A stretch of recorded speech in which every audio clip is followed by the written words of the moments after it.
Hello, welcome back to the community of the Ineffable Ghost. I am your friend and an avid book reader, or I like to believe so, but I haven't read anything this year. I have been talking about the books that I read in the last month of 2024.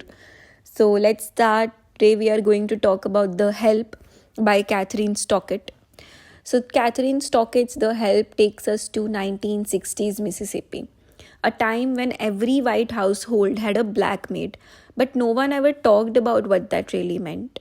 But this book does. It sheds lights on the lives of black maids, the discrimination they faced during that time, and the quiet strength they carried. It's a story about courage, change, and the risks people take to speak the truth. As we all know, mostly the book is famous because of the movie, and which is not a very good thing. But most people know about the book because of the movie. So the book was later adapted into a major motion picture, but today we will focus on the book because, as always, the book is better 95% of the time. And coming to the plot, the story is set in Jackson, Mississippi, where we follow three women. And now we'll talk about those three women. So we have Abilene, is kind of the main character. She's a black maid who has raised 17 white children, but silently she deals with the loss of her own son. This is so ironical that someone who takes care of other children has lost her own child, but she is patient, kind, and she's always good to children, even when their parents are not good with her. She doesn't, take her bitterness or her anger out on the kid. She always treats the kid kindly and positively. She prays for everyone. But deep down, she also knows that prayers alone will not change things. So she is not someone who just relies on prayer and just go around and praying. She knows that actions also matter. Then we have Minnie, my favorite character. She is another black maid, but unlike Abilene, she doesn't hold anything back. She's sarcastic, sharp tongued, and absolutely savage. I love her. Her cooking is famous, but her bluntness keeps getting into her trouble. So she's a very good cook in the book, but because she is sarcastic and sharp tongued and she, just know how to give it back, she keeps getting into trouble. Then we have Skeeter. She is a white woman who doesn't quite fit in with the other white ladies in town. So Skeeter is educated, she has been to college, so she is not like the other girls or other women of her age. They all are married and have maids, but Skeeter is someone who is just came back after her college, and she find that the black maid who raised her is gone without a trace. So as we discussed that each white household had a black maid, Skeeter's house also had a black maid. But while she went to college and when she came back, she was gone. So this loss pushes her to dig deeper and ultimately write a book, one that shares the real experiences of black maids in white households. So this was partially this, and the reason was also that she wanted to be a writer. She didn't want to just marry and settle down and take care of someone's house. So together, these three women embark on a risky mission to tell the truth in the book, knowing that if they are caught, the consequences could be severe. The biggest obstacle was one other character, Hilly Holbrook. Now, Hilly is the antagonist of the story, right? You will get so irritated with her, you will want to just slap her 100,000 times. So, Hilly is that one person in society who wields quiet, but she has dangerous power. Like, she is one of like the mean girls in the book.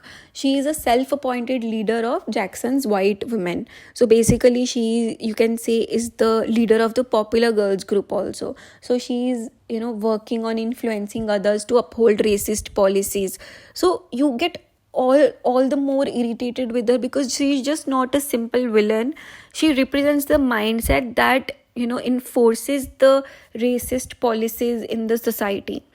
So she keeps segregation and discrimination alive. She is someone who doesn't want to treat other person as human. She feels that they are beneath her.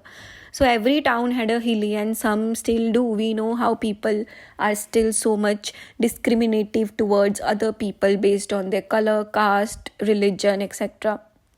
So the book mainly is set in 1960s. So that time was the height of the civil rights movement.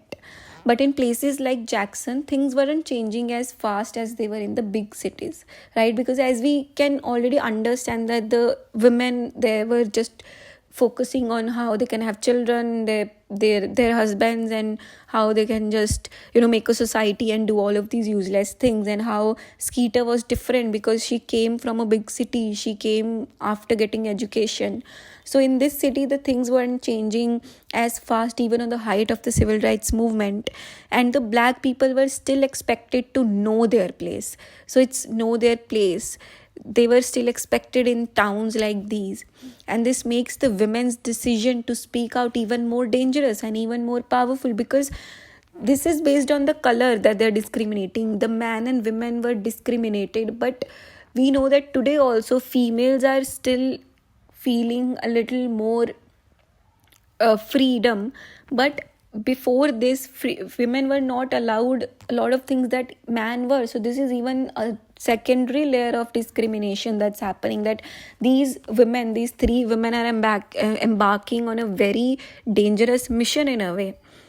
The writing style, if we talk about that, this makes the book and how it's written, gives the perspective of the accent that were used, gives us a deeper understanding of each of the characters.